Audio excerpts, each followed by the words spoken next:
Hey everyone, welcome back. Today I am showing you exactly how to cancel your Gemini Advanced subscription. In 2026, this feature is usually bundled with the Google One AI Premium plan, so it is important to know that canceling might also affect your extra cloud storage. So let's get right into the steps. First, you should use the web method if you signed up through a browser.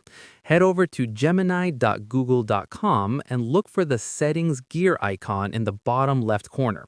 Click on Manage Subscription, and the site will automatically redirect you to your Google One dashboard. From there, you just need to click Cancel Membership and follow the confirmation prompts.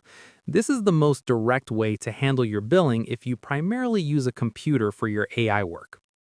Next, for those of you on iPhone, you have to manage this through your Apple ID settings. Open the Settings app on your device, tap your name at the very top, and select Subscriptions. Find the entry for Google or Gemini in your list of active services and tap Cancel Subscription. Since Apple handles these payments directly, your access will typically remain active until the end of your current billing period, even after you hit cancel. Then you can easily handle the process on your Android phone through the Play Store. Open the Google Play Store app and tap your profile icon in the top right corner. Navigate to Payments and Subscriptions, and then select Subscriptions. Choose the Google One or Gemini plan from your list and tap Cancel Subscription. This ensures your Google account is no longer set to auto-renew for those premium AI features. Finally, keep in mind a very important pro tip for 2026.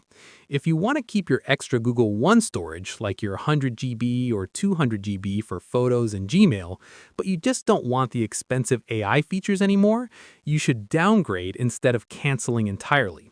Look for the Change Plan option in your Google One settings. This allows you to move to a cheaper storage-only tier without losing all your backed up files and starting over from the free 15 GB limit. And that is it. Your subscription is now managed and your billing is under control. If this cancellation guide helped you organize your digital life today, please give the video a thumbs up and subscribe for more tech and budget-saving tutorials. See you in the next one.